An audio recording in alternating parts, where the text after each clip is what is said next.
Is this man, Tarik Skubal, the best pitcher on said planet at this point?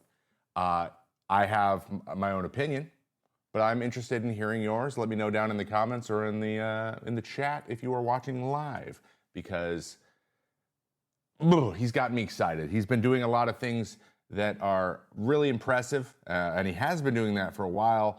I remember, I'm pretty sure I was on the Twins team that he made his debut for or against in 2019, and you know, he didn't have great command, but man, did he throw hard. And we're like, where did this guy come from?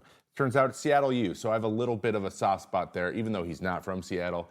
He did go to Seattle U, and so he lived up here. So I'm yay, Northwest guys. All right. The reason we're talking about him, I was going to do a different intro for the show today, but we had yesterday's outing. Let's talk a little bit about that outing, because it was a historic outing in a lot of different ways. Last night, this is his line. He threw his first career complete game, 9 innings, 2 hits, 0 runs, 0 earned runs, 0 walks, and 13 punch outs. Now, that by itself, they're like, wow, that's a dominant outing. That is really good. That's a very, very good outing. Striking out 13, that is good. You're like, yeah, he probably threw like 118 pitches to get there, but he ended up finishing it off. But that's not the crazy. This isn't even remotely close to the most impressive parts about said outing. Let's talk a little bit about those things. He threw a complete game in 94 pitches with 26 misses in 13 Ks. Now, if you guys are baseball fanatics, which I know most of you, if not all of you are, you know that less than 100 pitches is commonly known as the Maddox, named after Greg Maddux, who was very, very good at throwing complete games in under 100 pitches. That is efficiency at its peak. You're giving yourself about a 10 pitch window, and then averaging about 10 pitches an inning the whole game. That is very hard to do. You guys have to be swinging. You got to be throwing really quality pitches, but they can't be standing there either. It's a crazy balance. But nobody struck out that many guys in a Maddox. No one's had a Maddox this dominant. Usually Maddoxes are not technically dominant. So this is a different style. This is another level of Maddox. Possibly right for a new name, possibly the Scubal. So here's what I propose. We have a new type, because now it exists. This is the first time it's ever happened, but now it exists. If you throw a complete game under 100 pitches with more than 10 Ks and less than 5 hits, if you dominate and throw less than 100 pitches, it's called a Scubal. Now, there's only been one Scubal of all time. It's that guy. So I'm gonna call it that. Man, I just want another Scubal. I don't know. There's something about his name, Tarik Skubal. It's just it's hard to forget. Does that make sense? So he threw a Maddox. What? If you recall earlier in the spring, actually, I believe it was right when the season started, I did a segment on this show called Building a Cy Young. Like, what do you need to do to win a Cy Young? And we use this man as an example with his command and his ability to get swings and misses was basically the theme of that video. I would highly recommend you go watch it. It's a couple minutes back, saved on the YouTube. But this is a prime example. This is what that is at its peak. He's throwing tons of strikes. He's walked 7 guys all year. What? So to have that low of a walk rate, because I'll be honest, having walks involved as a starting pitcher in what you do, if a hitter feels like he's never going to get walked, that means they swing a lot more. So you tend to get you tend to struggle. If they think you're going to be in the zone, then they're very hyper-focused on not swinging out of the zone. But for Tarik, it doesn't matter because they're just swinging in the zone. Like, it doesn't matter if it's strike zone, not strike zone. It's a miss. They're just missing. 26 times they missed. That is so many swings and misses. If over a quarter of your strikes are swings and misses in any given outing, that is unhittable, and he did it for 9 innings. So impressive, I would say so, but this is prime example. If he does things like this, he is going to win another Cy Young because he's just dominant and he has the command of one of the, hell, he threw a Maddox, of Greg Maddox. That's just, it literally renders me speechless, and as you can tell, that's very hard to do. Last night, another interesting thing he did was throw his last pitch, pitch 94 of the game, 102.6 miles per hour, which is 1.3 miles an hour harder than the hardest pitch any starting pitcher has ever thrown in the ninth inning, like after starting the game, like to finish a complete game. Do you know who the other one was? Another Tiger, Justin Verlander at 101.3. So this is a record that I don't see getting broke anytime soon. That's ridiculous. Now, you're going to see, we'll see the end of the pitch here in a moment, but he basically was like, I'm going to throw this. If my arm flies off with this ball, so be it. I'm going to throw it as hard as I can. It wasn't anywhere near the zone, but the guy at the plate was like, I'm swinging at this. It does not matter where you throw it. I'm going to swing at it. And it was one of those type of days for Tarik Skubal. All right? This marks a very good outing, but it's a trend that he's been doing for over a month now. These are the stats in his last 6 starts, which have all been very, very good. Though one of them, he did give up 5 runs, which was the most runs he's given up in an outing so far, but he still struck out 11. So it's one of those like, a couple of hits were timely, but still dominant. Okay, so he struck out 10 plus in 4 of his last 6 outings. I'll say that's pretty good. This is all of his stats. He's thrown 40 innings, averaging 6 2/3 per outing, which if you average around 7 for any stretch as a starter, the bullpen be loving you. I mean, they love him top to bottom, I think, over there. But that's something that I'm like, yeah, we can count on this guy pitching in the 7th inning. Bless up, all right? He's given up 24 hits over that time. Good. He's only walked 2 while striking out. I believe the strikeouts somehow didn't get on this list, but there's 63 strikeouts in that list. It's probably because it didn't fit in the box. But he walked 2 guys and struck out 63 over those 40 innings. He's got a 2.25 ERA, but only a 0.65 WHIP. So that kind of comes out to being exactly even. Like everyone who got on base pretty much scored, which is pretty nuts. So let's move forward. He is throwing really well, and he is probably my Cy Young candidate at this moment, right? But is he the best pitcher on the planet? Is he better than Paul Skeens? Is he better than Max Fried this year? Is he better than, those are really, Yamamoto currently? Like, is he the best pitcher in the major leagues at this moment? Let's attempt to let's match him up, okay? Let's stack him up, see where he stacks up versus everybody else, and try to make this case from a statistic standpoint. And then we will go through some other points that I want to make, things that are maybe a little bit more intangible, or vibes based for those people at home that also give me that impression.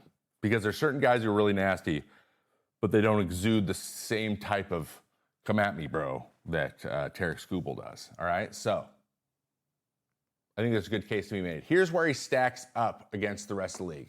Okay, this is all of his stats on the year. This is the entire major leagues. This isn't just the American League. This is the entire major leagues. 68.1 innings pitched for 4th, and he's only a couple innings behind the leader. Wheeler is just impossible to catch. He leads the league every year, but he's right behind him. 92 Ks, he's 2nd. He's only 1 behind Mackenzie Gore.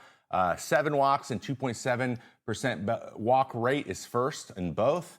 His .84 WHIP is 3rd, and his 2.49 ERA is 15th because he's got for a couple homers earlier in the year. But his 1.98 FIP is 1st for all qualified pitchers, and it's not really close. He's the only guy under 2. I think the next best one is like a 2.45.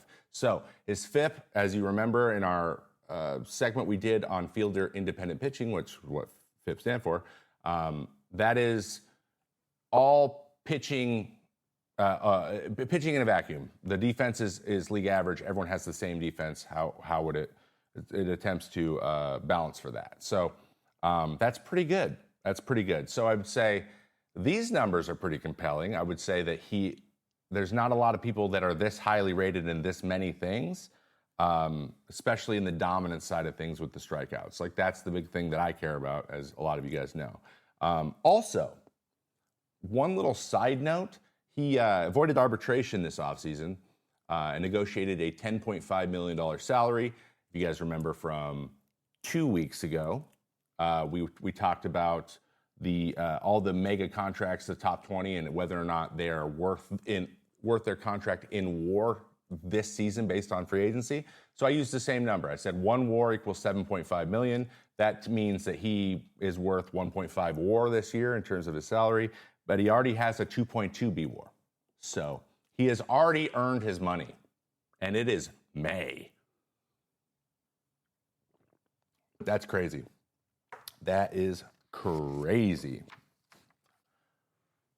Okay, what else does he do? What else could point to him being possibly the best pitcher on the planet, like in terms of rankings? Well, this is his Baseball Savant page for you.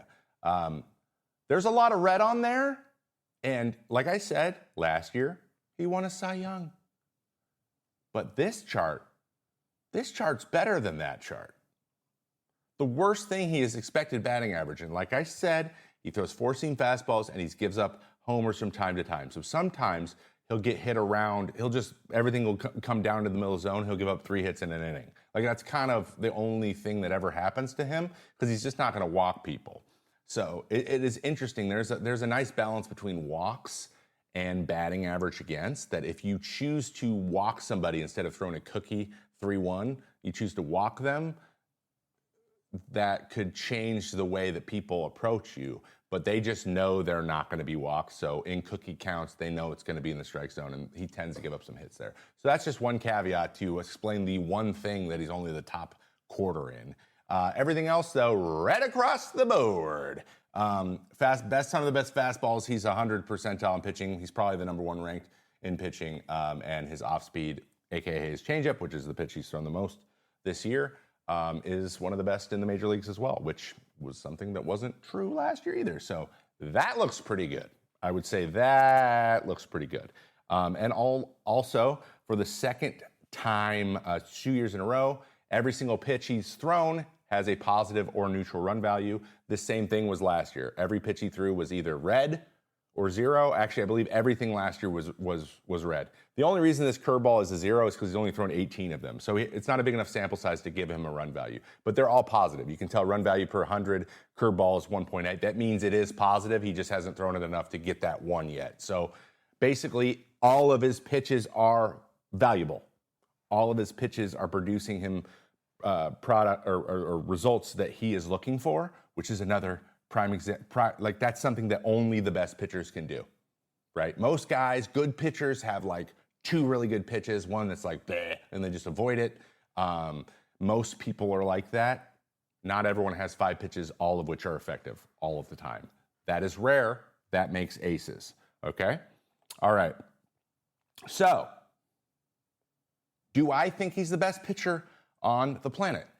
Yes, I do. I do believe that Tarik Skubal is the best pitcher in the major leagues right now. I would take him over Zach Wheeler. I would take him over Spencer Strider. I would take him over Max Fried, simply because of the things I'm about to tell you about, the vibes.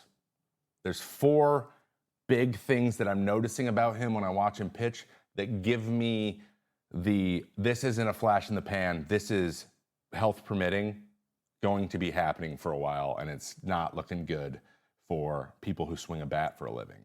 So let me just talk to you a little bit about these. There's 4 big categories that I kind of thought of here, or 4 things he does that I think put him slightly above those other guys, just when you watch him take the mound, all right? Number 1, he's good when he's not good.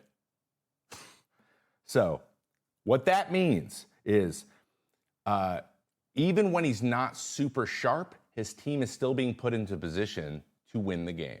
So of his 11 starts, 3 of them have been losses. The first 2, and then there's 1 in the last 9, okay? All 3 of those games have been decided by a total of 3 runs. though he did not pitch as well. He wasn't as dominant as he could be. This is what aces do. You're not always going to get an Ubaldo, like a Colorado Rockies Ubaldo Jimenez, who's just like absolutely dominating every single day, no matter what, like going 7 every time. When he's going 5 or going 6, he's still good, and their team is good enough to win that game. That is true ace stuff. That is what you want to see. So, and he's thrown 5+ innings in all 11. So he's gotten into the position to get a decision every single time he's pitched. That's another check in that box.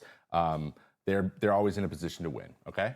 Number 2, his confidence is absolutely peaking right now. Now, what do I mean?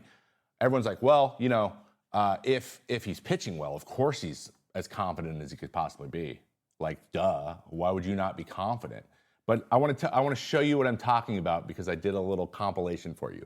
So I took every single strikeout that this man had yesterday, and instead of showing the actual pitch, I cut it right when he started to walk around the mound. So I want you to look closely at his body language. This is so fascinating to me, and I love it because he's really animated, and he tells you what he's feeling. You can see by how he's acting, how locked in he is, and he uses that to dominate. Like, hitters are starting to feel it. It becomes oppressive, right? He looks like he's not bothered. When you're going head to head with a guy at this level and he looks like he's not worried about it at all, that's terrifying. It's like in Rocky when Ivan Drago just doesn't sweat. And everyone's like, what is going on? Like, this guy doesn't even sweat. Like, that's terrifying if you're boxing somebody. So he has that aura, and I'll tell you about it right now. So as we go through these pitches, these are in order. Watch him turn up his swag. You're going to see him start to kind of like bob the head a little bit more. He's going to slow down the swag. He's going to pause with his foot up in the air. He's going to nod some as we get going. Just check this out because I love it. I just love this stuff so much. So let's point some of this out. This is the first strikeout right there.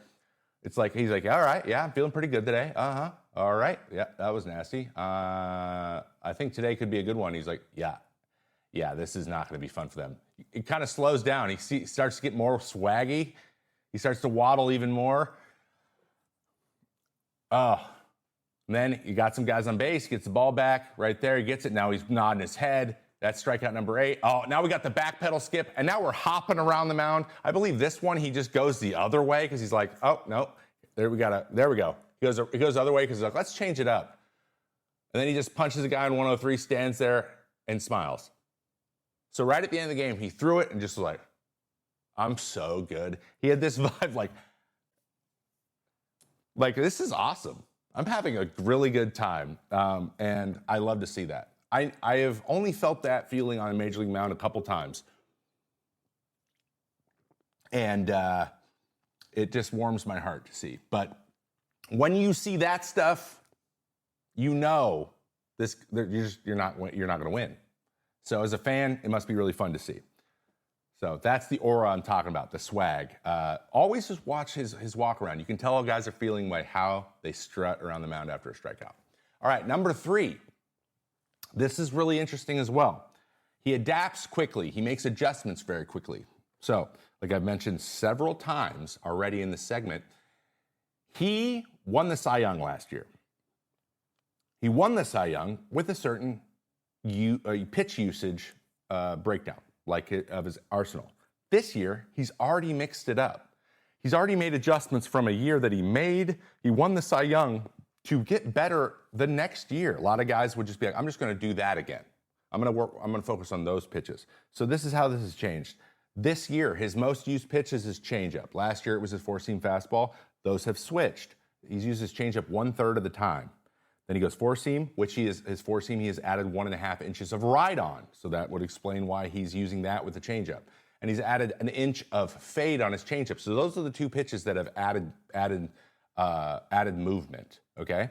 Then we go to the sinker, slider, and knuckle curve. Those are still in that same order, but basically all 3 of them have lost 3% and gone to the other 2 pitches from last year. And they're a little smaller and a little harder. His curveball is harder, his slider's harder, and his sinker's a little harder this year. But they are moving a little bit less. So what he's getting is a better tunnel as well. So he has 2 elite pitches in the changeup and four-seam fastball, then he's using the other 3 off of them, as opposed to just throwing all the pitches and having them be nasty by movement.